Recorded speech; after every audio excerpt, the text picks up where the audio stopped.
Hello દીકરાઓ, જય શ્રી કૃષ્ણ, જય હિન્દ. હું રાજુ સર આપ સૌનું હાર્દિક સ્વાગત કરું છું મારા આજના સેશનની અંદર. અને આપણે વન શોર્ટ રિવિઝનની અંદર આજે ચેપ્ટર નંબર 1 જે છે દ્રાવણો, એનો પાર્ટ 2 જોઈએ. લાસ્ટ લેક્ચરની અંદર આપણે રાઉલ્ટનો નિયમ કમ્પ્લીટ કરી ગયા હતા અને એ પોઈન્ટ ઉપર આવીને ઉભા રહ્યા હતા કે ભાઈ આદર્શ દ્રાવણ શું છે. કેમ કે રાઉલ્ટના નિયમની એક મર્યાદા હતી કે ભાઈ આ રાઉલ્ટનો નિયમ જે છે એ આદર્શ દ્રાવણ દ્વારા જ ફોલો થાય છે. No doubt not only Raoult's law but દરેકે દરેક જે છે કોલિગેટિવ પ્રોપર્ટીઝ જે છે એ જે આદર્શ દ્રાવણોને આધારે જ એ દરેકે દરેક કોલિગેટિવ પ્રોપર્ટીઝના નિયમોનું પાલન થાય છે. પણ જો બિન આદર્શ દ્રાવણ હોય તો શું થાય, એના માટે વોન્ટ ઓફનો અવયવ શું છે, આ બધી વસ્તુ આજના ટોપિકમાં આપણે ડિસ્કસ કરશું. સો લેટ્સ સી પાર્ટ 2 આપણે જોઈએ. રાઉલ્ટના નિયમ પછીનો ટોપિક જોશું. આદર્શ દ્રાવણ કેને કહેવાય, બિન આદર્શ દ્રાવણ કેને કહેવાય, બિન આદર્શ દ્રાવણમાં ધન વિચલન, ઋણ વિચલન, એ દરેકે દરેક ટોપિકનો આપણે આજે અભ્યાસ કરીશું. Right. So first of all આપણે ચાલુ કરીએ આદર્શ દ્રાવણ અને બિન આદર્શ દ્રાવણ. આદર્શ દ્રાવણ અને બિન આદર્શ દ્રાવણ ફટાફટ આપણે વન શોર્ટ રિવિઝનમાં આ ટોપિકને પતાવીએ. તમને આદર્શ દ્રાવણ અને બિન આદર્શ દ્રાવણ જે છે એ શાયદ બની શકે કે તમને તફાવત સ્વરૂપે પણ પૂછી શકે. તો આદર્શ દ્રાવણ કેને કહેવાય, બિન આદર્શ દ્રાવણ કેને કહેવાય, તફાવત સ્વરૂપે પહેલા તો તમને સમજાવતો જઈશ. આદર્શ દ્રાવણમાં દ્રાવક વત્તા દ્રાવ્ય ના જોડાણથી જે દ્રાવણ બનતું હોય છે એમાં દ્રાવકના ઘટકોનું એ વચ્ચેનું આંતરાણવીય આકર્ષણ બળ અને બી વચ્ચેનું જે આંતરાણવીય આકર્ષણ બળ હશે તેટલું જ આંતરાણવીય આકર્ષણ બળ એબી વચ્ચે હોવું જોઈએ. તો જ આવા દ્રાવણને આદર્શ દ્રાવણ કહેવાય. મતલબ કે પ્રક્રિયકના ઘટકોનો એકબીજા પ્રત્યે અને પ્રક્રિયકના ઘટકોમાં દ્રાવકના ઘટકોનો એકબીજા સાથે અને દ્રાવ્યના ઘટકોનો એકબીજા સાથે જેટલું આંતરાણવીય આકર્ષણ બળ દર્શાવતા હોય એટલું જ આંતરાણવીય આકર્ષણ બળ દ્રાવણમાં રહેલા પ્રત્યેક ઘટકો વચ્ચે લાગવું જોઈએ, ત્યારે એ દ્રાવણ આદર્શ દ્રાવણ બને. એ સર ન લાગે તો? જો ન લાગે તો બિન આદર્શ દ્રાવણ કહેવાય. દ્રાવક વત્તા દ્રાવ્ય બરાબર દ્રાવણની વાત કરીએ તો એ વચ્ચેના ઘટકણો અને બી વચ્ચેનું જે આંતરાણવીય આકર્ષણ બળ હશે એ આંતરાણવીય આકર્ષણ બળ એબી વચ્ચે નહીં હોય. એ તો સર એબી વચ્ચે એ અને બી જેટલું આંતરાણવીય આકર્ષણ બળ ન હોય તો ન હોય ને તો બિન આદર્શ દ્રાવણ થયું. પણ આમાં બે શક્યતાઓ રહેશે. બની શકે કે આ આંતરાણવીય આકર્ષણ બળ આ બંને કરતા વધારે હોય અને ઇવન બની શકે કે આ આંતરાણવીય આકર્ષણ આ બંને કરતા ઓછું હોય. તો આકર્ષણ બળ વધારે કે આંતરાણવીય આકર્ષણ બળ ઓછું છે ઘટકણો વચ્ચે, એ તમને ધન વિચલન અને ઋણ વિચલનમાં એક્સપ્લેન કરીશ. જસ્ટ અત્યારે આપણે જે છે બિન આદર્શ દ્રાવણને જ જસ્ટિફાય કરીએ. ત્યાર પછી આમાં બિન આદર્શ દ્રાવણ હોય તો એમાં બે પાર્ટ આવે, ધન વિચલન અને ઋણ વિચલન, એ આપણે જોશું. બીજું, દ્રાવક વત્તા દ્રાવ્ય ભેગું થઈને દ્રાવણ બને ત્યારે યાદ રાખજો delta V is equal to 0 હોવું જોઈએ. ડેલ્ટા વી 0 એટલે કદનો ફેરફાર 0 હોવું જોઈએ. મતલબ 1 લીટર દ્રાવક અને 1 લીટર દ્રાવણ હોવું જોઈએ. તો V1 વત્તા V2 કરો અને V3 કરો તો V1 વત્તા V2 નો ટોટલ સરવાળો V3 જેટલો થવો જોઈએ. પરિણામી દ્રાવણનું કદ એ દ્રાવક અને દ્રાવ્યના કદના સરવાળા જેટલું થવું જોઈએ. એટલે કદનો ફેરફાર 0 હોય તો દ્રાવણ બિન આદર્શ બને.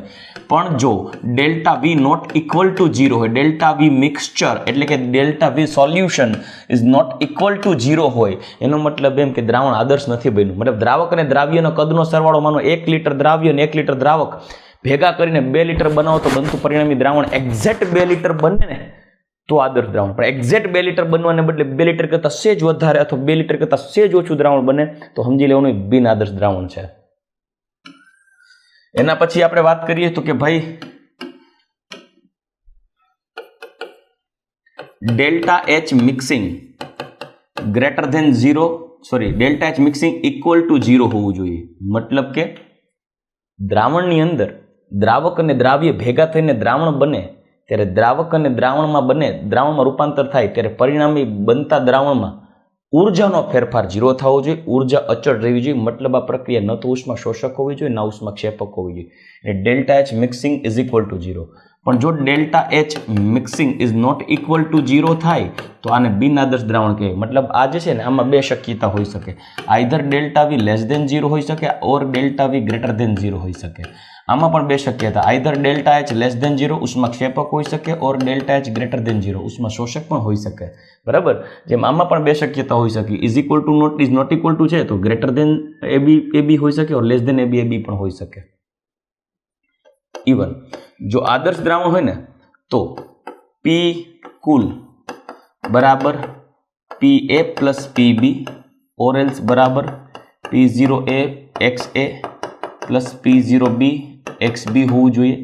પી કુલ બરાબર જો દ્રાવણ આદર્શ હોય તો even PA is equal to P0A XA હોવું જોઈએ, PB is equal to P0B XB હોવું જોઈએ જો દ્રાવણ આદર્શ હોય તો. જો દ્રાવણ બિન આદર્શ હશે તો પી કુલ is not equal to PA plus PB થાય, એટલે કે પી કુલ is not equal to P0A XA plus P0B XB થાય. રાઈટ, મીન્સ કે PA is not equal to P0A XA અને PB is not equal to P0B XB થાય. આ clear રહે, સમજાઈ ગયું? આ બિન આદર્શ દ્રાવણ. સર નોટ ઇક્વલ ટુ હોય તો બની શકે ગ્રેટર દેન 0 લેસ દેન 0 હોઈ શકે. ધન અને ઋણ વિચલનનો ટોપિક છે. ચલો હજી નેક્સ્ટ ટોપિક લઈએ, મતલબ આમાં જ આગળ વધીએ. આનો જે ગ્રાફ ડ્રો કરીએ તો સમજો ગ્રાફ. હું અહીંયા દોરું છું P0A, અહીંયા દોરું છું P0B, સમજાય છે? P0A P0B. હવે આ જે સ્ટ્રેટ ગ્રાફ મળે તો આદર્શ દ્રાવણ છે, પણ જો બિન આદર્શ દ્રાવણ હશે ને તો આમાં બે શક્યતાઓ છે બેટા. P0A અને P0B હોય ને તો બની શકે કે આ દ્રાવણ જે છે એ આવું ધન વિચલન બતાવે આદર્શ દ્રાવણથી, અથવા તો બની શકે કે આવું ઋણ વિચલન બતાવે આદર્શ દ્રાવણથી.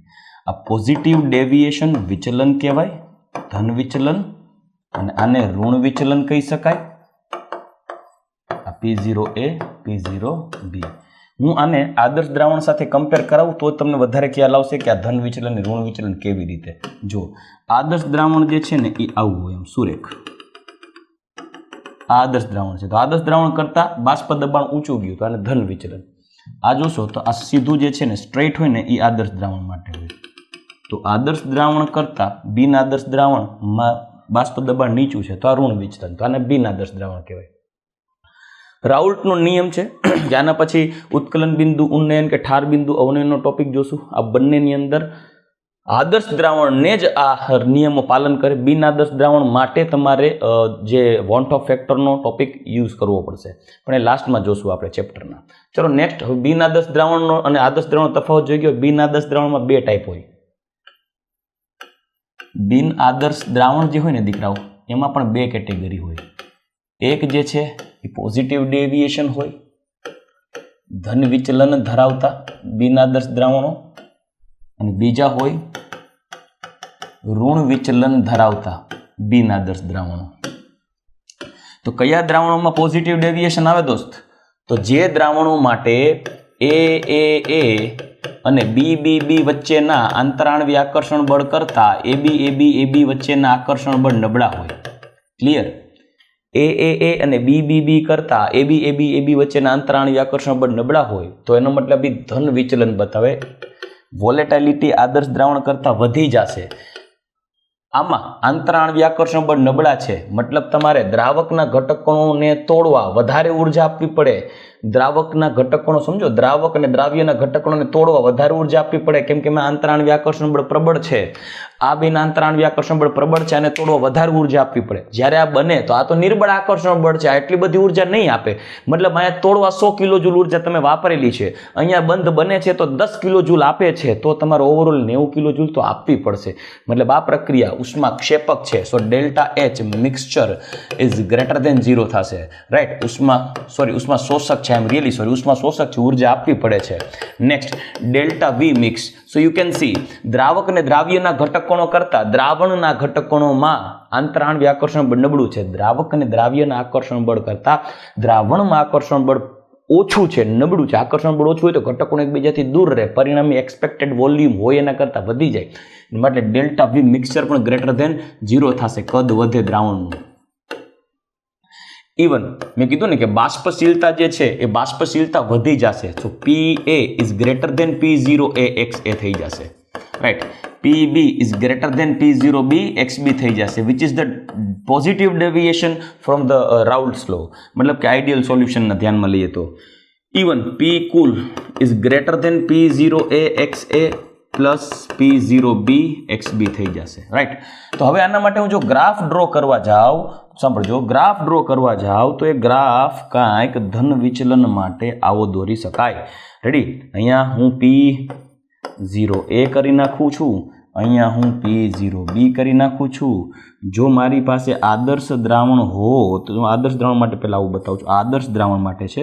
ધન વિચલન માટેની વાત કરું તો પોઝિટિવ ડેવિએશનમાં આ જે આંતરાણ્વીય આકર્ષણ બળ જે છે એ હોય એના કરતાં ડેવિએશન પોઝિટિવ બતાવશે, આંતરાણ્વીય આકર્ષણ બળ હોય એના કરતાં ઓછું છે, તો પરિણામે આ પોઝિટિવ ડેવિએશન થયું, ધન વિચલન. આદર્શ દ્રાવણ કરતાં બાષ્પ દબાણ ઊંચું ગયું, આ ધન વિચલન થયું.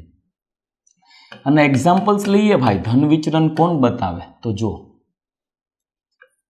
CH3 CH2 OH, ethanol plus H2O, carbon disulphide plus CHCl3 chloroform, acetone plus CH2 carbon disulphide, acetone plus H2O, ready, C2H5OH plus carbon disulphide, C2H5OH plus acetone. આ બધા એવા એક્ઝામ્પલ્સ છે કે જે આદર્શ દ્રાવણથી ધન વિચલન બતાવે છે. એ સર તો આદર્શ દ્રાવણના એક્ઝામ્પલ કયા હોય? તો લેટ અસ સી. આદર્શ દ્રાવણ છે ને એક્ઝામ્પલ્સ લઈએ તો યાદ રાખજો, આદર્શ દ્રાવણ માટે એક્ઝામ્પલ્સમાં જે સમાન ધર્મી શ્રેણીના સભ્યો હોય, સમાન ધર્મી શ્રેણીના સભ્યો હોય, સમાન ધર્મી શ્રેણીના સભ્યો જે હોય ને એ આદર્શ દ્રાવણ બનાવે. જેમ કે બેન્ઝીન વત્તા C6H5CH3 ટોલ્યુઇન આદર્શ દ્રાવણ બનાવે. Chloro benzene plus bromo benzene આદર્શ દ્રાવણ બનાવે. બરાબર, સમાનધર્મી શ્રેણી છે, લાઈક હેક્ઝેન વત્તા હેપ્ટેન. આ બધા જે સમાનધર્મી શ્રેણીના સભ્યો છે, રેડી, જેને કારણે કહી શકાય કે જેમ કે ક્લોરોબેન્ઝીન બ્રોમોબેન્ઝીન, ક્લોરોપ્રોપેન બ્રોમોપ્રોપેન, બ્રોમોપ્રોપેન બ્રોમોબ્યુટેન, રેડી. તો જેમ કે બેન્ઝીન ટોલ્યુઇન છે, બરાબર, કે એ ટોલ્યુઇન ઇથાઇલ બેન્ઝીન છે, હેક્ઝેન હેપ્ટેન છે, હેપ્ટેન ઓક્ટેન છે. આ જે સભ્યો છે ને એ દરેકે દરેક આદર્શ દ્રાવણ બનાવી શકે. બિન આદર્શ દ્રાવણ હોય ને તો એમાં વિચલન થાય. બિન આદર્શ દ્રાવણ આમાં કેવું છે કે દ્રાવણ વચ્ચે, દ્રાવણના ઘટકોનો વચ્ચે સુયોજન કે વિયોજન ન થતું હોય. આદર્શ દ્રાવણ એને કહેવાય કે જેમાં સુયોજન કે વિયોજન ન થાય. સુયોજન વિયોજન મીન્સ NaCl છે ને એને તમે આયોનાઇઝ કરી શકો, Na+ ને Cl- માં. ગ્લુકોઝ આયોનાઇઝ ન થાય તો ગ્લુકોઝ વિદ્યુત અવિભાજ્ય થયું, એનું આયોનાઇઝેશન ના થાય. તો આદર્શ દ્રાવણ એ જ બનાવી શકે કે જેમાં સુયોજન કે વિયોજન ન થાય, સુયોજન કે વિયોજન ન થાય, તે આદર્શ દ્રાવણ બનાવે. બિન આદર્શ દ્રાવણમાં કેવું છે, સુયોજન કે વિયોજન થતું હોય કે વિયોજન થાય. ઘટક કણો જે છે એ એકબીજા પ્રત્યે આંતરાણ્વીય આકર્ષણ બળ દ્વારા જોડાઈ પણ શકે પ્રબળતાથી, અને ઇવન તમે છૂટા પણ, જેમ કે સુયોજન કેને કહેવાય, કાર્બોક્સિલિક એસિડના બે ઘટક કણો છે એ બિનજલીય દ્રાવણમાં હોય ને તો બે ઘટક કણ ભેગા થઈને ડાઈમર બની જાય, તો એ સુયોજન થયું કહેવાય.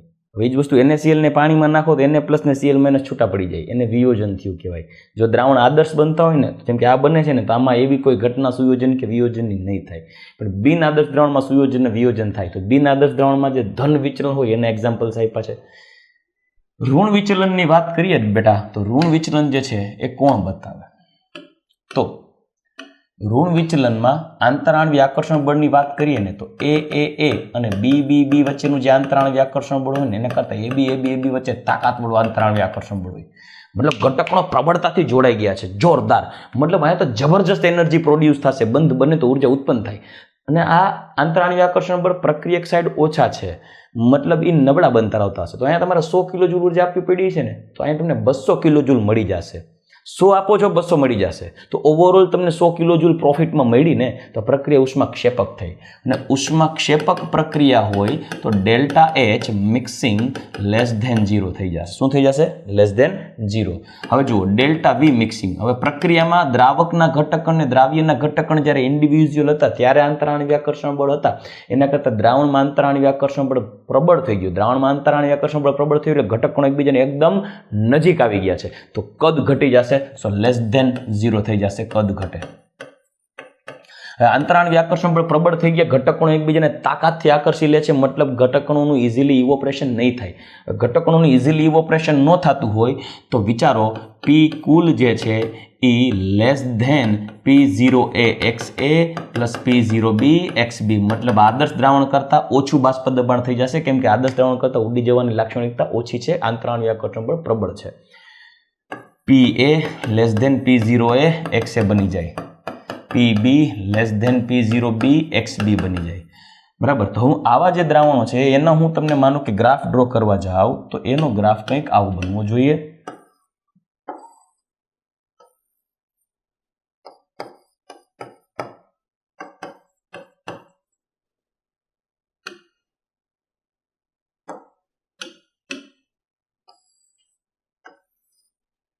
આ આપણે જોઈ ગયા હતા આદર્શ દ્રાવણ માટે.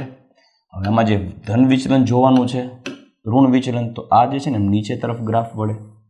આ ગ્રાફ આમ ઋણ વિચલન આદર્શ દ્રાવણ કરતાં નીચું આવે આ બાષ્પ દબાણ, તો આ ઋણ વિચલન થઈ ગયું છે. રેડી. આના એક્ઝામ્પલ્સ લઈએ તો H2O plus H2SO4, H2O plus HNO3,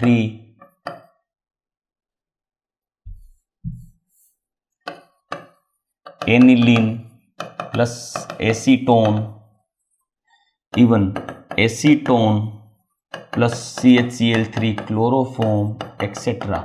આ બધા જે છે એ આ રાઉલ્ટના નિયમથી એટલે કે આદર્શ દ્રાવણથી ઋણ વિચલન બતાવે છે. ક્લિયર? નેક્સ્ટ આપણો જે પોઈન્ટ છે એ છે એઝિયોટ્રોપિક મિક્સચર. એઝિયોટ્રોપિક મિક્સચર એવા મિશ્રણ, દ્રાવણમાં રહેલા એવા મિશ્રણ કે જેમાં રહેલા પ્રત્યેક મિશ્રણમાંના પ્રત્યેક દ્રાવણનું એવું મિશ્રણ કે જેમાં રહેલા પ્રત્યેક ઘટકો પોતપોતાના મૂળભૂત ઉત્કલન બિંદુએ ઉકળવાને બદલે નવા જ ઉત્કલન બિંદુએ ઉકળે, તેને એઝિયોટ્રોપિક મિક્સચર કહેવાય. બરાબર. એટલે ઘટકો, મિશ્રણના ઘટકો પોતપોતાના મૂળભૂત ઉત્કલન બિંદુ એ ઉકળવાને બદલે નવા જ ઉત્કલન બિંદુએ ઉકળે, તેને એઝિયોટ્રોપિક મિક્સચર કહેવાય. આ એઝિયોટ્રોપિક મિશ્રણ કોણ બનાવે? હંમેશા બિન આદર્શ દ્રાવણો જ બનાવે. બિન આદર્શ દ્રાવણ દ્વારા જ એઝિયોટ્રોપિક મિક્સચર બનતા હોય છે. અચ્છા સર, એઝિયોટ્રોપિક મિક્સચર જે છે તમે કહો છો કે ભાઈ બંને ઘટકો જે છે દ્રાવણમાં એ પોતપોતાના મૂળભૂત ઉત્કલન બિંદુએ ઉડવાને બદલે નવા જ ઉત્કલન બિંદુએ ઉડે, એવું જ્યારે કોઈ દ્રાવણ બને તેને એઝિયોટ્રોપિક મિક્સચર કહેવાય. તો એવું ક્યારે થઈ શકે? તો યાદ રાખવાનું, દ્રાવણમાં રહેલા ઘટકોનું એવું સંઘટન, એવું ટકાવાર પ્રમાણ કે જે ટકાવાર પ્રમાણે દ્રાવણમાં રહેલા ઘટકોના મોલન્સ અને વાયુ અવસ્થામાં રહેલા મોલન્સ સમાન થઈ જાય. સમજો, હું એમ કહી દઉં કે મારી પાસે જે દ્રાવણ છે, દ્રાવણમાં રહેલા જે ઘટકોનો છે અને હવામાં રહેલા ઘટકોનો છે. બરાબર. દ્રાવણમાં રહેલા ઘટકોનો છે અને હવામાં રહેલા ઘટકોનો છે. અહીંયા છે. આ તમે જોશો તો હું એમ કહીશ કે દ્રાવણમાં મોલન્સ XA અને XB અને હવામાં YA અને YB આ બધા સમાન થવા જોઈએ. તો એ દ્રાવણનું જે ચોક્કસ ટકાવાર પ્રમાણ કે જેમાં, સાંભળજો, દ્રાવણમાં રહેલા ઘટકોનું એવું ટકાવાર પ્રમાણ કે જેમાં દ્રાવણમાં રહેલા ઘટકોના મોલન્સ અને હવામાં રહેલા ઘટકોના મોલન્સ એક સમાન થઈ જાય. સમજાય છે કે નહીં? એક સમાન થઈ જાય, તે ટકાવાર પ્રમાણને એઝિયોટ્રોપિક મિક્સચર કહેવાય. જેમ કે C2H5OH ઇથેનોલ વત્તા H2O, પાણી જે છે 98% ઇથેનોલ, 95% ઇથેનોલ ને 5% પાણીનું મિશ્રણ જે હોય ને એઝિયોટ્રોપિક મિક્સચર છે. H2SO4 વત્તા H2O જે છે, તો H2SO4 જે છે 68% અને H2O 32% હોય તો આ જે મિશ્રણ એઝિયોટ્રોપિક મિક્સચર બને છે. મતલબ કે આ જે ટકાવાર પ્રમાણ હોય ને ત્યારે દ્રાવણમાં H2SO4 અને H2O નું જે મોલ અંશ હશે ને એ જ મોલ અંશ હવામાં હશે. બરાબર. આ જે મિશ્રણ 95% અને 5% છે ને C2H5OH નું, તો આ બે મિશ્રણ જે છે ને ત્યારે દ્રાવણમાં જેટલું મોલ અંશ હશે ને એટલું જ હવામાં મોલ અંશ હશે. મતલબ આ મિશ્રણને એઝિયોટ્રોપિક મિક્સચર કહેવાય. રેન્ડમ કોઈ ટકાવારી ભેગા કરો તો એઝિયોટ્રોપિક મિક્સચર ન બને. આ મિશ્રણ એવું છે કે આને ઉકાળો ને, ઇથેનોલનું ઉત્કલન, આ ઇથેનોલને પાણીનું આ ટકાવાર પ્રમાણ સાથે ઉકાળો ને તો ઇથેનોલ એના ઉત્કલન બિંદુએ નહીં ઉકળે, પાણી એના ઉત્કલન બિંદુએ નહીં ઉકળે, કંઈક નવા જ ઉત્કલન બિંદુએ ઉકળી જશે. આ બે ટાઈપના એઝિયોટ્રોપિક મિક્સચર હોય. એઝિયોટ્રોપિક મિક્સચર બે ટાઈપના હોય. એક મહત્તમ ઉત્કલન બિંદુ એઝિયોટ્રોપ અને બીજું ન્યૂનતમ ઉત્કલન બિંદુ એઝિયોટ્રોપ. મહત્તમ ઉત્કલન બિંદુ, ન્યૂનતમ ઉત્કલન. મહત્તમ ઉત્કલન બિંદુ એઝિયોટ્રોપ એટલે બંને પ્રવાહીઓ પોતપોતાના મૂળભૂત ઉત્કલન બિંદુએ ઉકળવાને બદલે જે નવું ઉત્કલન બિંદુ આવે એ નવું ઉત્કલન બિંદુ આ બંને મૂળભૂત ઉત્કલન બિંદુ કરતાં ઊંચું હોય. સમજાઈ ગયું? જેમ કે હું આનું X ઉત્કલન બિંદુ છે, પાણીનું Y ઉત્કલન બિંદુ છે, પરિણામી જે દ્રાવણ બનશે એ ઉત્કલન બિંદુ Z હશે. તો એ Z નું મૂલ્ય છે ને X અને Y કરતાં મોટું હશે. ક્લિયર? તો ઉત્કલન બિંદુ, મહત્તમ ઉત્કલન બિંદુ એઝિયોટ્રોપ કોણ બનાવે? તો યાદ રાખે, ઋણ વિચલન દર્શાવતા દ્રાવણો જે છે ને દ્વારા બને. કેને કહેવાય? તમને મેં હમણાં કીધું કે મૂળભૂત ઉત્કલન બિંદુ કરતા એઝિયોટ્રોપનું ઉત્કલન બિંદુ ઊંચું જાય. મૂળભૂત ઉત્કલન બિંદુઓ કરતા એઝિયોટ્રોપનું ઉત્કલન બિંદુ ઊંચું વયું જાય તો એ મહત્તમ ઉત્કલન બિંદુ બને. એક્ઝામ્પલ લઈએ તો H2SO4 68% અને H2O જે છે એ 30%, 32%નું મિક્સચર જે છે એ મહત્તમ ઉત્કલન બિંદુ એઝિયોટ્રોપ બનાવે. ન્યૂનતમ ઉત્કલન બિંદુ એઝિયોટ્રોપ જે છે એ શું કહી શકાય? તો કે ધન વિચલન દર્શાવતા જે દ્રાવણો હોય એના દ્વારા બને. ન્યૂનતમ ઉત્કલન બિંદુ એઝિયોટ્રોપનો મતલબ એવું છે કે આ એઝિયોટ્રોપિક મિક્સચર જે હોય ને એ એવા ઉત્કલન બિંદુ ઉકળે છે કે જે ઉત્કલન બિંદુ આ બંનેના મૂળભૂત ઉત્કલન બિંદુ કરતાં નીચું છે. મતલબ માનો કે ઇથેનોલનું ઉત્કલન બિંદુ X અને H2O નું Y છે ને પરિણામી દ્રાવણ Z એ ઉકળે છે તો Z નું મૂલ્ય X અને Y કરતાં નીચું હશે તો એને આપણે ન્યૂનતમ એઝિયોટ્રોપિક મિક્સચર કહેવાય. મતલબ મૂળભૂત ઉત્કલન બિંદુ કરતાં એઝિયોટ્રોપનું ઉત્કલન બિંદુ નીચું હોય. એક્ઝામ્પલ લઈએ C2H5OH ઇથેનોલ વત્તા પાણી, 95% ઇથેનોલ અને 5% પાણીનું મિક્સચર. તો આ થઈ ગયું એઝિયોટ્રોપિક મિક્સચર. હવે નેક્સ્ટ આપણે જોવાનું છે ઉત્કલન બિંદુ ઉન્નયન અને ઠાર બિંદુ અવનયનનો ટોપિક. એ પણ એક નેક્સ્ટ સંખ્યાત્મક ગુણધર્મ છે. ઉત્કલન બિંદુ ઉન્નયન અને ઠાર બિંદુ અવનયન. Next point delta TB. ઉત્કલન બિંદુ ઉન્નયન, ઉત્કલન બિંદુમાં થતો વધારો. ઉત્કલન બિંદુ કેને કહેવાય? તો કે ભાઈ જે તાપમાને દ્રાવણનું બાષ્પ દબાણ એક વાતાવરણ થાય, જે તાપમાને દ્રાવણનું બાષ્પ દબાણ એક વાતાવરણ થાય તે તાપમાનને તે દ્રાવણનું ઉત્કલન બિંદુ કહેવાય. તો સાંભળજો, ગ્રાફ એક ડ્રો કરીને તમને સમજાવું. ઉત્કલન બિંદુની વાત કરીએ તો અહીંયા વેપર પ્રેશર લઈશ, બરાબર, અને હું અહીંયા લઈશ ટેમ્પરેચર. અને હું સોલ્વેન્ટ માટે, દ્રાવક માટે જો ઉત્કલન બિંદુનો ગ્રાફ જો સમજાવવા બેસું દ્રાવક માટે, તો અત્યારે રૂમ ટેમ્પરેચરે પાણીનો ઘટક કણ અહીંયા છે.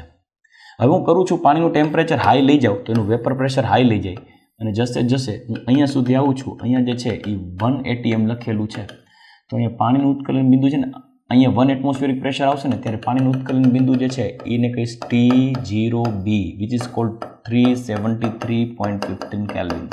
રેડી? હવે હું એમાં થોડો અબાષ્પશીલ દ્રાવ્ય પદાર્થ ઉમેરું છું. તો અબાષ્પશીલ દ્રાવ્ય પદાર્થ ઉમેરીશ ને તો શું થશે? દ્રાવ્ય પદાર્થ સપાટી ઉપર ગોઠવાઈ જશે તો પાણીના ઘટક કોણો થોડા ઓછા રહેશે તો પાણીનું ઉડવાનું પ્રમાણ ઓછું થશે. હવે તમારે ઉકાળવું જ હોય તો એક બાર બાષ્પ દબાણ લાવવું પડશે, પણ સપાટી ઉપર પાણીના ઘટક કણોની હારે હારે અબાષ્પશીલ દ્રાવ્ય છે એટલે સપાટી ઉપર પાણીના ઘટક કણો ઓછા છે તો હવે તમારે 1 બાર દબાણ લઈ આવવું હોય તો શું કરવાનું? વધારે ગરમ કરવું પડે કે નહીં? તો વધારે ગરમ કરવું પડશે. તો એનો મતલબ ટેમ્પરેચર હાઈ લઈ જવું પડશે. તો હું એમ કહીશ કે હું 1 મોલલ દ્રાવણ બનાવું. કેટલા મોલલ? ખાંડનું 1 મોલલ દ્રાવણ બનાવું છું. તો એનું ઉત્કલન બિંદુ પહેલાં તો ફર્સ્ટ ઓફ ઓલ 1 મોલલ દ્રાવણ હોય તો રૂમ ટેમ્પરેચરે બાષ્પ દબાણ પ્યોર સોલ્વેન્ટનું હતું. સોલ્વેન્ટ. હવે હું સોલ્યુશન માટે હું 1 મોલલ ખાંડનું દ્રાવણ બનાવું છું. તો હવે રૂમ ટેમ્પરેચરનું બાષ્પ દબાણ પાણી કરતાં ઓછું હશે, રાઈટ? કેમ કે આપણે ઓલરેડી રાઉટના નિયમમાં જોઈ ગયા છે. તો રૂમ ટેમ્પરેચરે પાણી કરતાં ઓછું બાષ્પ દબાણ હશે. તો એ અહીંયા હશે.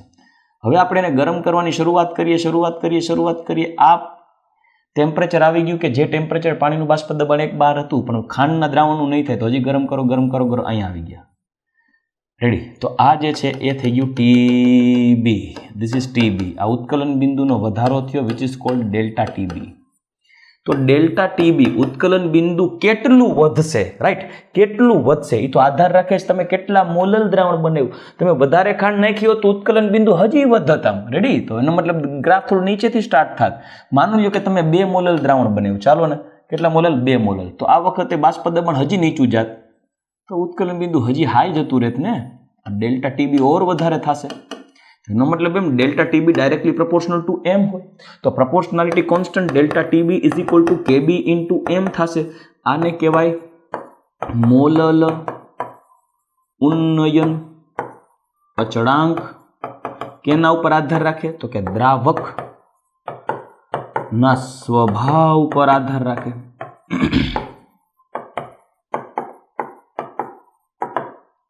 પાણી માટે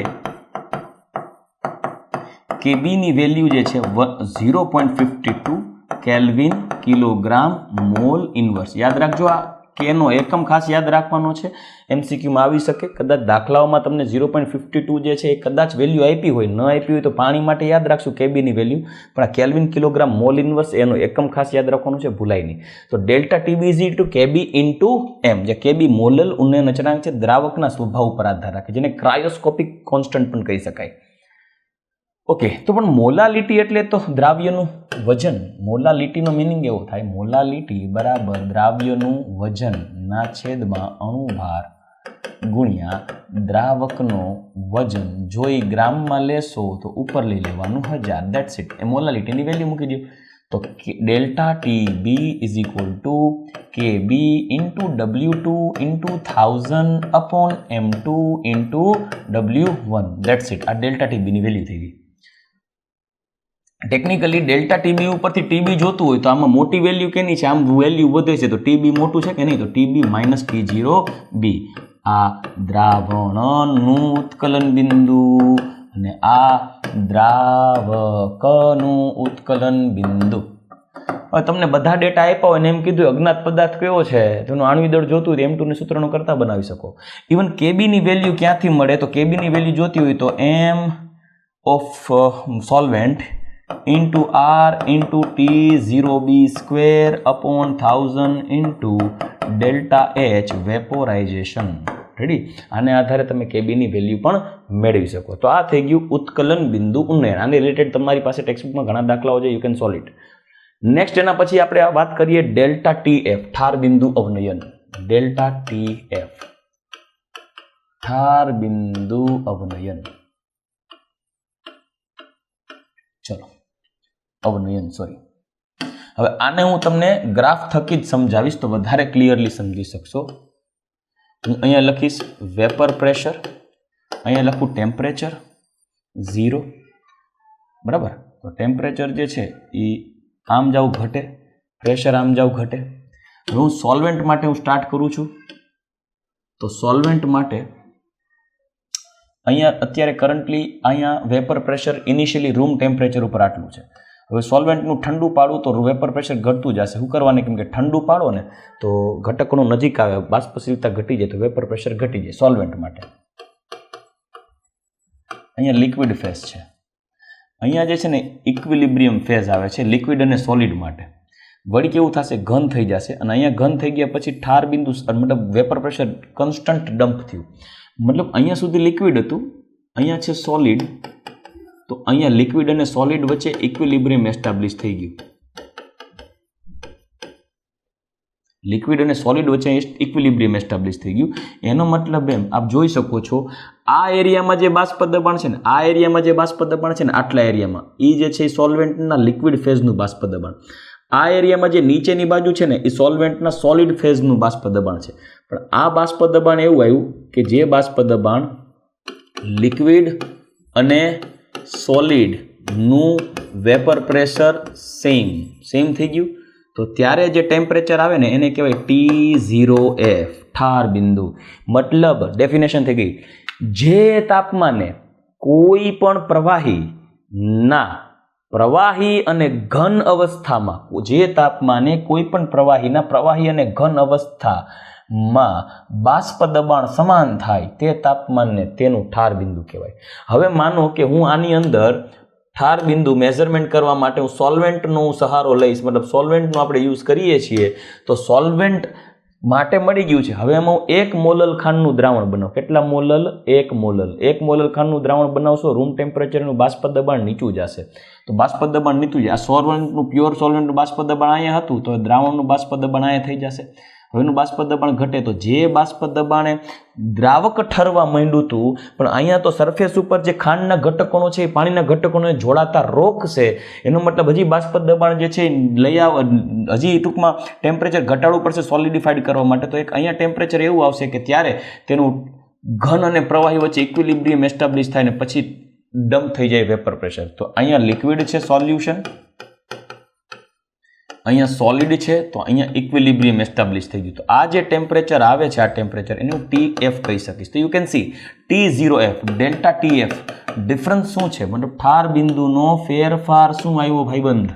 તો આ થઈ ગયું ડેલ્ટા TF. તો delta TF is equal two T0F minus TF, because TF નાનું છે, બરાબર. પણ ઠાર બિંદુનો કેટલો ઘટાડો થશે એ તો ડિપેન્ડ કરે છે મોલાલિટી કેટલી લીધી હતી. તો એ same as it is last delta TB જેવો જ ફોર્મ્યુલા, KB ઇન્ટુ M. તો delta TF is equal to KF, KB કહેવાય ગયું KF into W2 into 1000 upon M2 into W1, common formula. W2 દ્રાવ્યનું વજન, M2 દ્રાવ્યનો અણુભાર, W1 દ્રાવકનું વજન, KF જે છે એ મોલલ અવનયન અચળાંક થઈ ગયું. મોલલ અવનયન અચળાંક કેના ઉપર આધાર રાખે?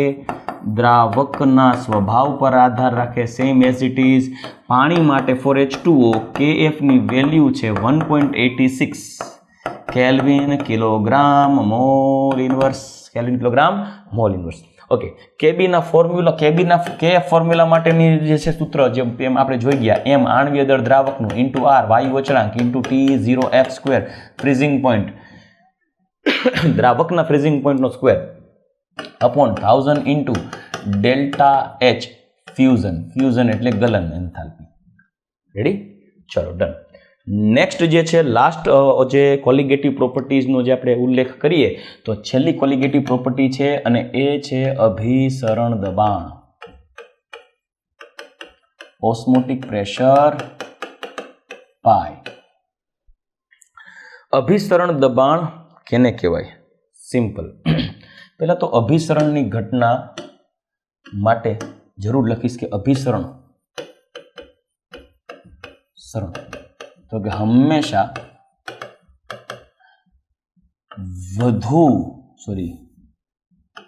ઓછી સાંદ્રતા ધરાવતા દ્રાવણથી વધુ સાંદ્રતા ધરાવતા દ્રાવણ તરફ દ્રાવકનું વિનિમય આપમેળે થાય તેને અભિસરણ કહેવાય. અભિસરણ ઓસ્મોસિસ કહે છે. એના માટે અભિસરણની ઘટના માટે બે પ્રવાહી વચ્ચે એક મેમ્બ્રેન રાખવામાં આવે છે. ફોર એક્ઝામ્પલ હું અહીંયા સેમી પરમિએબલ મેમ્બ્રેન રાખી દઉં, અર્ધપારગમ્ય પડદો. ઇટ ઇઝ કોલ્ડ SPM, અર્ધપારગમ્ય પડદો. આ અર્ધપારગમ્ય પડદો જે છે એ કુદરતી અર્ધપારગમ્ય પડદા કયા આવે તો કે મૂત્રાશયની કોથળી,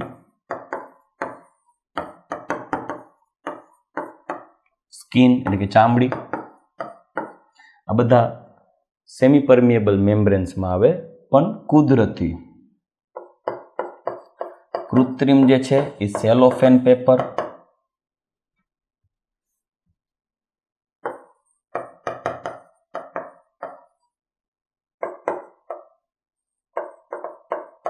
cellophane paper, parchment paper, ultra filter paper અને બેસ્ટ જે છે કૃત્રિમ સારામાં સારું copper ferricyanide, copper ferricyanide sorry Cu2 efficiency copper ferrocyanide. તો આ બેસ્ટ સિન્થેટિક સારામાં સારો સિન્થેટિક કૃત્રિમ અર્ધપારગમ્ય પડદો છે. આ શું કરશે? દ્રાવકના વિનિમય, દ્રાવકના ઘટક કણો નું વિનિમય થવા દેશે. દ્રાવ્યના ઘટક કણને નહીં જવા દે, દ્રાવકના ઘટક કણોનું વિનિમય થવા દેશે. હવે મારી પાસે બે જે છે એ સોલ્વેન્ટના અને માનો કે બે દ્રાવણો છે. એક દ્રાવણ અહીંયા છે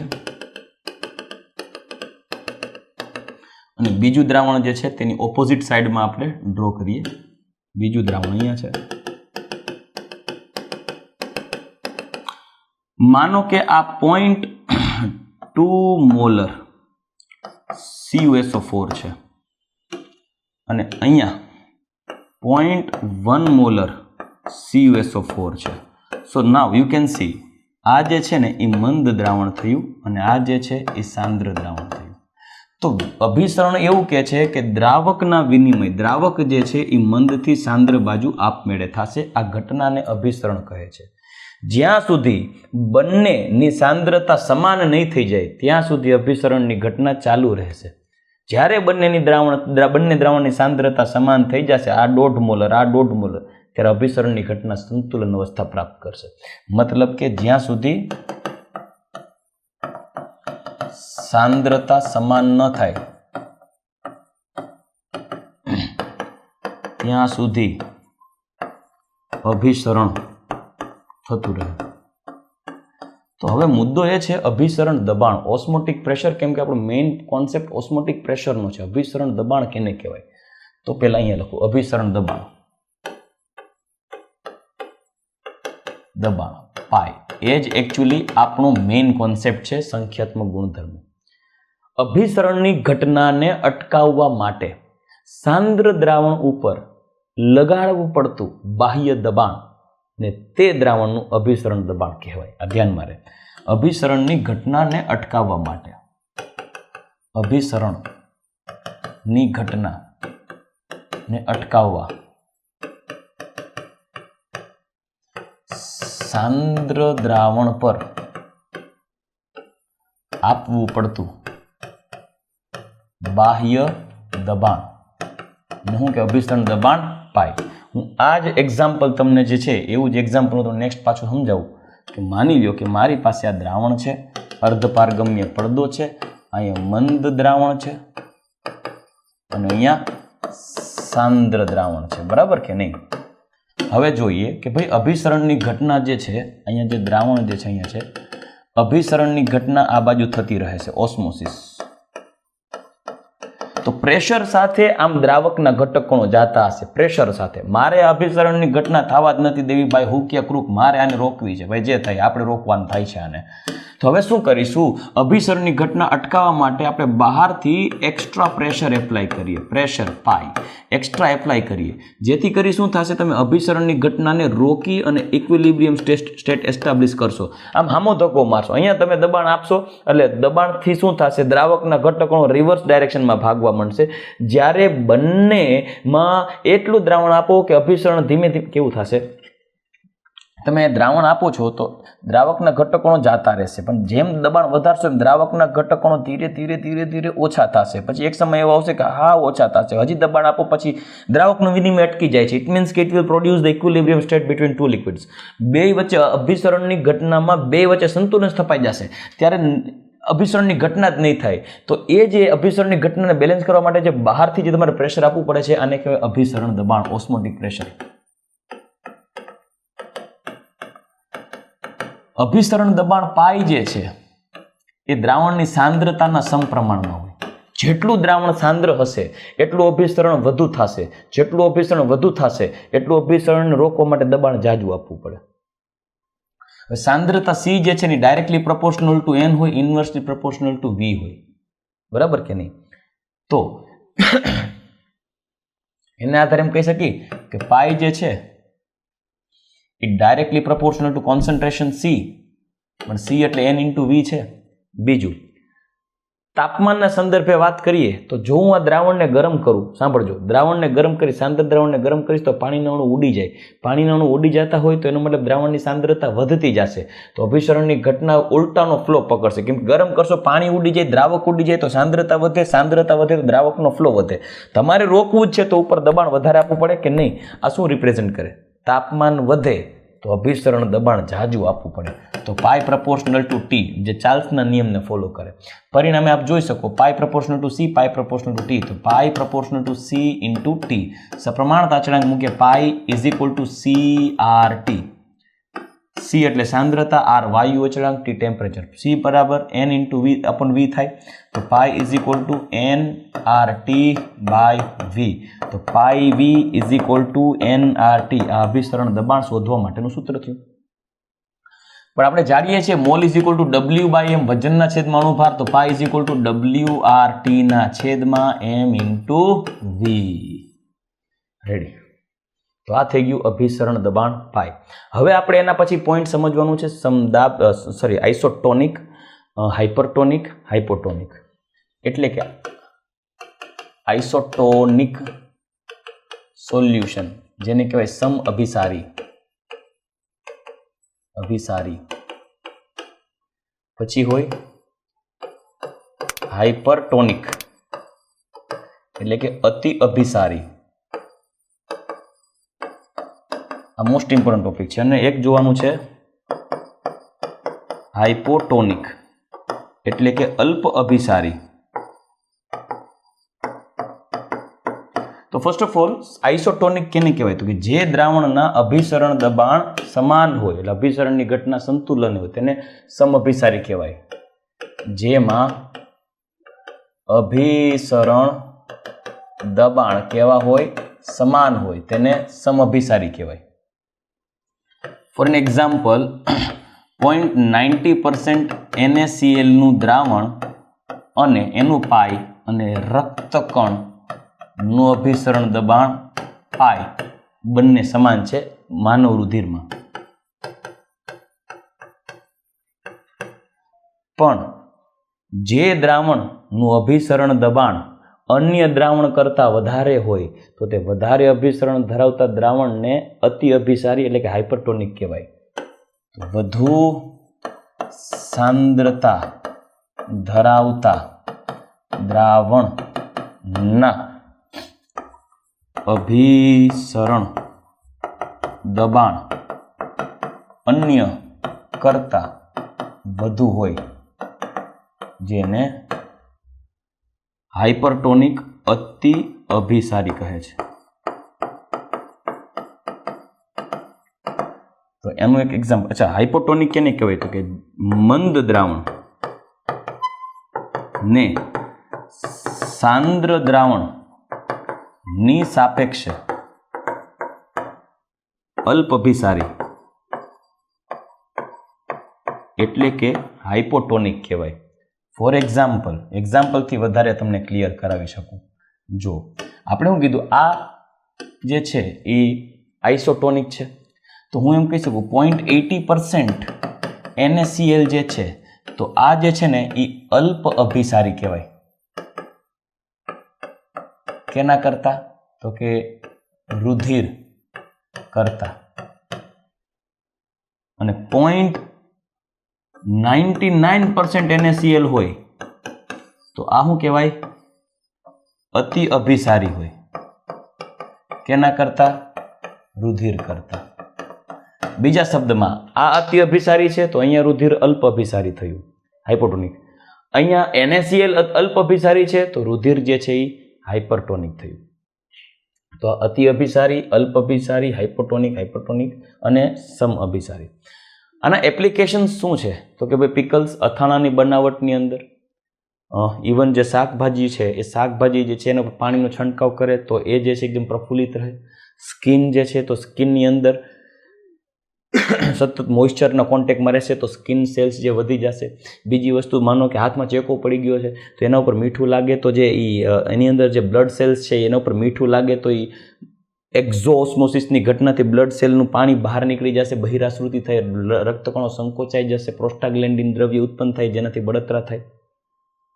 પાણી ઉમેરવામાં આવે, બળતરા થતી હોય તો ઠંડકનો અનુભવ થાય, કેમ કે એમાં પાછું આંતઃઆશ્રુતિ થશે, પાણીના ઘટકણો અંદર જશે. બરાબર. રોજિંદા જીવનમાં તમે જેમ કે સૂકી દ્રાક્ષ જે છે ને પાણીમાં ડૂબાડો છો તો સૂકી દ્રાક્ષ જે ફૂલાઈ જશે તો એ જે છે એ આંતઃઆશ્રુતિ એટલે કે અંતઃ અભિસરણની ઘટના થઈ. બરાબર. તો આ બધા જે પ્રોસેસીસ છે એ અભિસરણની ઘટનાઓ જે આપ રોજિંદા જીવનમાં અનુભવો છો. રેડી. નેક્સ્ટ એના પછી જે લાસ્ટ ટોપિક છે ને એ છે વોન્ટ ઓફ અવયવ. આઈ. એકચ્યુઅલી જો કોઈ દ્રાવણ સંખ્યાત્મક ગુણધર્મોનું પાલન કરવા માટેની વાત કરું છું, આપણે કીધું કે ભાઈ રાઉલ્ટનો નિયમ છે, બાષ્પ દબાણનો સાપેક્ષ ઘટાડો કે પછી ઉત્કલન બિંદુ ઉન્નયન, ઠાર બિંદુ અવનયન કે અભિસરણ દબાણ, આ બધા કોન્સેપ્ટ્સને ફોલો કરે છે આદર્શ દ્રાવણ. તો ભાઈ બિન આદર્શ દ્રાવણ હોય તો શું કરવાનું? તો જો બિન આદર્શ દ્રાવણ હોય અને એના આ સંખ્યાત્મક ગુણધર્મોની ગણતરી કરવી હોય તો તમારે ફરજિયાતપણે વોન્ટ ઓફ અવયવનો ઉપયોગ કરવો પડશે. રાઈટ. તો સમજીએ બિન આદર્શ દ્રાવણો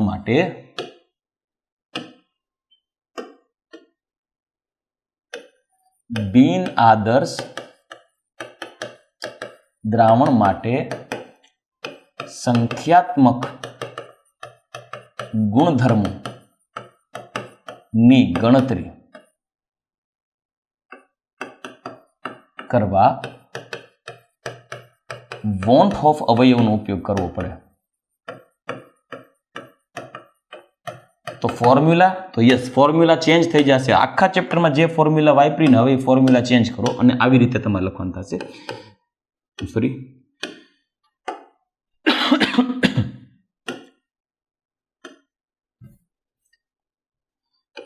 P01 minus P1 ના છેદમાં P01 is equal to I into W2M1 ના છેદમાં M2W1. I મૂકી દેવાનું. એ સર પણ મને ખબર નહીં પડે આદર્શ છે કે બિન આદર્શ, તો કેમ કરવાનું? ખબર પાડવાની જરૂર જ નથી. I મૂકી દો. હમણાં તમને કહું I કયું લેવું દરેક દ્રાવણમાં. અત્યારે I મૂકો. પછી બીજું, delta TF is equal to I into KF into W2 into 1000 upon M2 into W1. Delta TB is equal to I into KB into W2 into 1000 upon M2 into W1. चलो pi is equal to I into CRT और pi is equal to I into WRT ના છેદમાં M into V. Sir I ની value ક્યારે આદર્શ દ્રાવણ માટે શું લેવું? તમે એમ કીધું છે કે બધા જ સૂત્રોમાં I જીકી દો. હવે તમારે NCERT થોડોક અલગ કોન્સેપ્ટ થઈ જશે, કેમ NCERTમાં છે ને બહુ લાંબી ચોરીને ચીકણું થાય ને એવી પ્રોસેસથી દાખલા ગણેલા છે. તમારે આ સૂત્ર મૂકીને દાખલા ગણવાના એક જ ઝાટકે જવાબ આવી જશે. પણ સર I ની વેલ્યુ શું લેવી? તો I ની વેલ્યુ લેવા માટે તમને ખાસ કહી દો, તમારી પાસે I હશે ને તો ક્યારે ભૂલ નહીં ખાવ તમે. હવે જુઓ, જો દ્રાવણ આદર્શ હશે તો I ની વેલ્યુ લઈ લેવાની 1. For example glucose, urea, sucrose et cetera. પણ જો દ્રાવણ બિન આદર્શ હોય તો I ની વેલ્યુ નોટ ઇક્વલ ટુ 1 થાય. તો I ના બે શક્યતાઓ રહી શકે. I ગ્રેટર ધેન 1 હોઈ શકે, I લેસ ધેન 1 હોઈ શકે. તો ગ્રેટર ધેન 1 ક્યારે આવે? જો દ્રાવ્ય પદાર્થ નું દ્રાવણમાં વિયોજન થાય ફોર એક્ઝામ્પલ સર કેનું વિયોજન થઈ શકે? તો આપણે વિયોજન પામતા વિદ્યુત વિભાજ્યને એક્ઝામ્પલ લખીએ. દાખલા તરીકે NaCl છે, KCl છે, CaCl2 છે, AlCl3 છે, CH3COONA છે, even RCHH carboxylic acid in aqueous solution છે એક્સેટ્રા. આ બધા ઇલેક્ટ્રોલાઇટ્સ જે છે એ દ્રાવણમાં વિયોજન પામે એનું I greater than 1 હોઈ શકે. તો પછી સર સુયોજન થતું હોય એનું શું કરવાનું? જો દ્રાવ્ય પદાર્થ સુયોજન પામે તો I less than 1 હોય. એક્ઝામ્પલ C6H5OH ફિનોલ કે RCOOH કાર્બોક્સિલિક એસિડ બિનજલીય દ્રાવણ અધ્રુવીય દ્રાવક જે લઈએ ટોલ્યુઇન છે, બેન્ઝીન છે વગેરે દ્રાવણમાં સુયોજન પામે. એ સર કેમ ખબર પડે? તો કે જો R સમજાવો કેવી રીતે સુયોજન પામે. RC double bond OOH RCOH double bond O, તો આ બંને વચ્ચે આંતર આણ્વીય હાઇડ્રોજન બંધ થાય, સુયોજન પામે અને સુયોજન પામતા ઘટકોની સંખ્યા 2. તો આનું n વેલ્યુ 2 લેવાની થશે. તો જ્યારે દ્રાવ્યના ઘટકોનો સુયોજન પામે તો I લેસ ધેન 1, વિયોજન પામે તો I ગ્રેટર ધેન 1.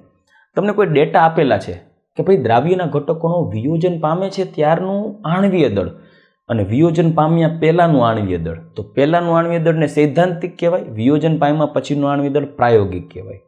તો હવે તમારે I ની વેલ્યુ જોતી હોય તો શું કરવાનું? તો યાદ રાખવાનું છે તમને આણ્વીય દળને આધારે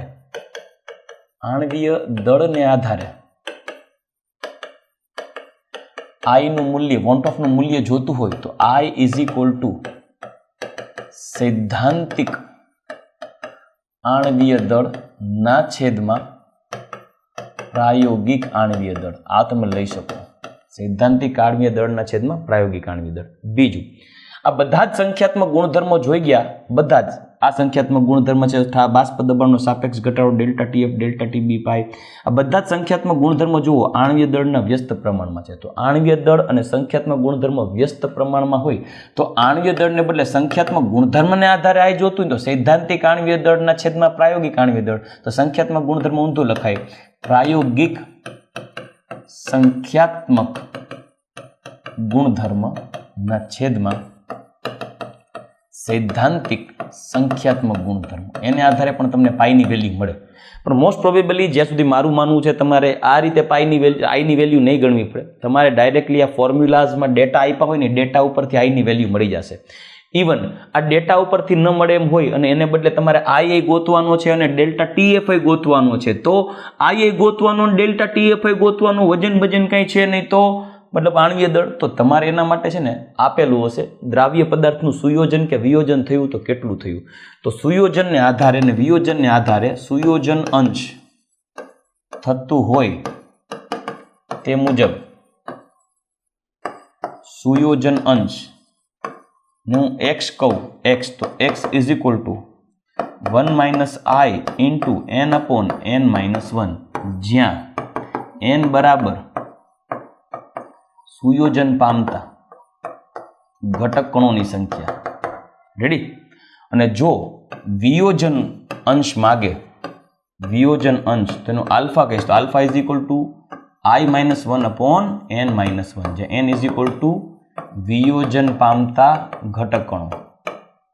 ફોર એક્ઝામ્પલ લ્યો CaCl2 છે તો વિયોજન પામે Ca+2 અને 2Cl- તો n હું લઈ લેવાનું 3, કેમ કે 3 ઘટક કણ બન્યા ને. તો આના ઉપર તમને એમ કીધું હોય કે ભાઈ ચલો 80% વિયોજન થાય છે તો 0.8 CaCl2 નું દ્રાવણ આપ્યું છે તો 0.8 અહીંયા લેવાનું ટકાવારી 80%, એટલે વિયોજન અંશ 0.8 થાય. તો 0.8 I ગોતવાનું -1, n મૂકી દો 3 - 1 તો 2, તો 0.8 ઇન્ટુ 2 - 1 1.6, -1 આ બાજુ લ્યો તો ઓવરઓલ થઈ જશે 0.8 ઇન્ટુ 1 1.6 એટલે 2.6 આ બાજુ લેશો તો 2.6 તો આનો આઈ શું આવી જશે 2.6 આઈ આવી ગયો. હવે તમને ડેલ્ટા ટી ફાઇન્ડ કરવાનું કીધું હોય, તમને CaCl2 નું વજન આપી દીધું હોય તો CaCl2 નું આણ્વીય દળ એક્ઝેક્ટ મૂકી દેવાનું સૈદ્ધાંતિક, કેટલા ગ્રામ દ્રાવક એ નાખી દેવાનું, W2 કેટલો CaCl2 ઓગાળ્યો એ નાખી દેવાનું, Kf ની વેલ્યુ આપેલી હોય દ્રાવક માટે, જલીય દ્રાવણ હોય તો 0.52, આઈ ની વેલ્યુ તમે જો આના ઉપરથી ગોતી લીધી અને ડાયરેક્ટ મૂકો ડેલ્ટા TF, તો આ સૂત્રોની કોઈ કિંમત જ નથી આપણા માટે. હા, આ સૂત્ર MCQ માટે કામનું છે કદાચ ક્યાંય હોય તો. તો મોસ્ટ ઇમ્પોર્ટન્ટ કોન્સેપ્ટ હતો, યાદ રાખજો. આ આલ્ફા અને આઈ વાળો કોન્સેપ્ટ છે ને આ વખતે બોર્ડમાં એમાંથી એક ક્વેશ્ચન બોર્ડમાં ન્યુમેરિકલ ફોર્મમાં પૂછાશે. Mark my word. રેડી? તો ચલો, આજનો આ ટોપિક જે છે એ ઓવરઓલ પૂરો કરતા પાર્ટ 2 ની અંદર પણ સોલ્યુશન ચેપ્ટરનો સેશન કમ્પ્લીટ કરીએ છીએ. Even overall 2 પાર્ટમાં 1 short revision complete કર્યું છે. નેક્સ્ટ લેક્ચરની અંદર આપણે નવા ચેપ્ટર સાથે આગળ મળીશું દીકરાઓ. તો ત્યાં સુધી પ્લીઝ વેઇટ. નેક્સ્ટ લેક્ચરમાં પાછા મળીએ. રજા લઈશ. ગુડ બાય, ટેક કેર, જય શ્રી કૃષ્ણ.